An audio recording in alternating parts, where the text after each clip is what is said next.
So one of the important things about the dynamic events is they actually run whether players are there or not. So the village will get attacked by centaurs. If no players show up to help protect it, the village will get overrun by centaurs, the village will be destroyed, and a new event will kick off to liberate the village from the centaurs. This event will stay running until players show up to free the town. So as long as the centaurs hold it, they could hold it for a week, they could hold it for a month, they could hold it for a year if no one shows up to liberate it. It's totally up to the players and what they choose to do. And the vendors who died, will they be replaced eventually if the town is liberated? So if the town is liberated, the vendors will actually be dead in the streets, and you can come up and you can resurrect them, bring them back to life, and they can start selling to you again. Yes, you can come up and you can resurrect guards, and they will start fighting and running around and help you liberate the town. The idea is that we really want this dynamic living world that feels like it behaves the way a world should. If the centaurs take over the town, new events will kick off, where they'll run off and try to attack other locations. They'll start chopping down trees in the forest nearby and building siege weapons to help reinforce the town. All of these will be dynamic events that start happening in the world that players can choose to participate in or not. The goal of the personal story is to take the concept of single-player RPG story and put it into an MMO. When you play a traditional MMO, there's a great story of the game world, there's stories of the NPCs you interact with, but your character has no story. You're just a warrior who runs around with axes and kills things. You don't really have a personality or a sense of who you are in the game world. So our personal story is to try to give you a true story of who your character is. Make them become you? To a degree, yeah. If you want to play that way, or if you want to be someone completely different than you can do that. The goal of the personal story is to take the concept of single-player RPG story and put it into an MMO. When you play a traditional MMO, there's a great story of the game world, there's stories of the NPCs you interact with, but your character has no story. You're just a warrior who runs around with axes and kills things. You don't really have a personality or a sense of who you are in the game world. So our personal story is to try to give you a true story of who your character is. Make them become you? To a degree, yeah. If you want to play that way, or if you want to be someone completely different than you can do that too. But when you create your character, you fill out a biography. And that biography helps determine the personal storyline that your character gets to experience. And as you play through the game, that personal story will branch and you make decisions that dramatically affect who your character is. So it's not all about just grinding to end game? No, not at all. It's really, we're trying to take the best elements of storytelling and put that in with the personal story, and we're trying to take the best elements of a dynamic, changing game world and put that in with the event system. Awesome. Let's see it. All right. So to start off here, a little bit of lore. It's been 250 years since Guildwars 1, and the Elder Dragons have awoken across the world. So we have tidal waves and earthquakes that have shattered the terrain and changed the game world.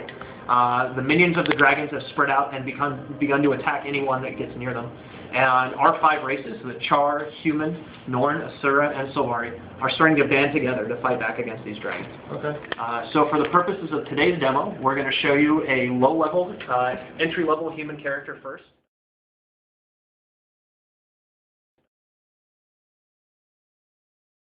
Where you're going to be able to set the hair style and the hair color and the eye and the body types of your characters. It's very detailed as it is. What engine is this game running? It's running a in-house engine with some tweaks from some other engines that we've gotten some use from, but basically it's an in-house built custom engine for us.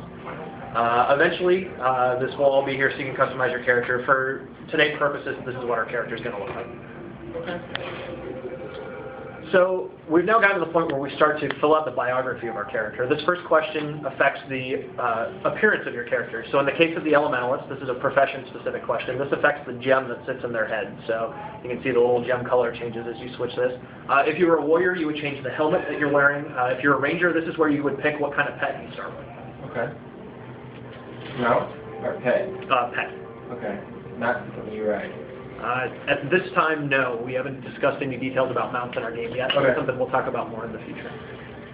So the next question is directly tied to your character's personality. This is if your character is dignified, or if they are ferocious, or if your character is charming. And this affects the way that you can interact with NPCs in the game world.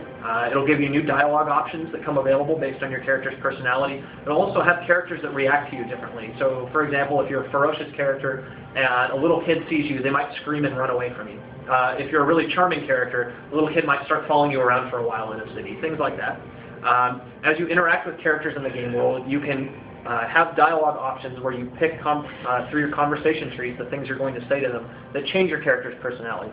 So if you decide to start charming, you can start saying more and more ferocious things, and your character's personality will drift in that direction. It sounds like a far more fleshed out version of what Fable tried to do it, in a way. We're definitely doing our own thing there, but we took a lot of... That's what it reminded me of. We said a child will follow you around. But in a game like this, it means a lot more, because other players will see that. Absolutely, yeah. You know, you get 30 people could be standing around and see a little kid chasing after you, talking about how great you are. They're like, whoa, that's rad. Look at that little kid chasing that guy around. Awesome. So the next question is where we get to the point where we see things that actually directly affect our personal storyline. So in this case, with a human, your character can be from the city's nobility, they can be born from the city's streets, or they can be from the city's commoner class. And this directly affects the first personal story chain that your character is going to get to experience. We're going to pick to be from the commoner class. The next question is your character's biggest regret. Did centaurs kill your sister and run off with her body and you never recovered it? Did you never know your true parents? Or did you pass up on a chance to perform in the circus? Whichever answer you give here will affect a personal storyline that you get to experience later in the game. Everybody loves that one. Okay? Yeah. Oh boy. So the next one is which god people said you were blessed by when you were born. And now we see a little paragraph summary of who our character is. This is a brief summary of all the answers that we gave. You can go back and look at this at any time as you're playing through the game. And as you progress through your personal storyline, your journal updates tracking the information you've done. So you can always go back and look and see who your character is and the things that they've done in the game world. So if you want to follow their story, you can always go reread that. You're going to see this cinematic actually branch based on the character biography information we filled out about being from the city's commoner class.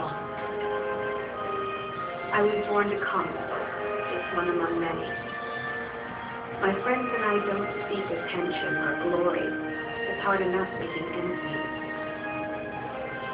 But I believe we can still shape a brighter world out of the ashes of the past.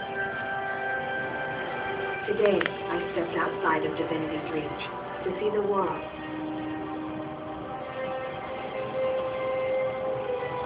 But when I arrived in Shane, the town was under siege by centaurs. Innocent villagers are in danger. Someone has to help. You've taken your character and added him into the hand-drawn cinematic. That's cool. I have to fight. I have to make a stand. So your character starts out as a nobody and is just angry at this point. Because all was going on and feels the need to do something? Is that a unique story that was picked due to the choices you made? So, yeah, the story that you're going to experience a little bit later is unique to that. What your motivation is for heading out into this area we're about to go in is different based on your background too. So if you're noble, you're worried about the people and you want to go check on them and you arrive in this situation. So this is effectively our tutorial. Please, I need your help. So one of the things that you'll notice is already we've got characters telling us through voice dialogue what's going on. Everybody get to the end. We can protect you at the end. We don't actually have to read any of this dialogue. You know, we don't have to have walls of text telling you what's going on in the game world. Characters will always be telling you through voice dialogue. Will there be story cutscenes? Yes, we'll actually experience some of those in just a moment. Okay. So this is a persistent area, even in the tutorial. There are other characters running around in here with us. So we've told 3 villagers to go rally at the inn where the guards are starting the defense against the centaurs here in town. And we're going to head up and we're going to go to the inn and meet up with them. And we're going to talk to Sergeant Walters here, who is leading the defense of the town.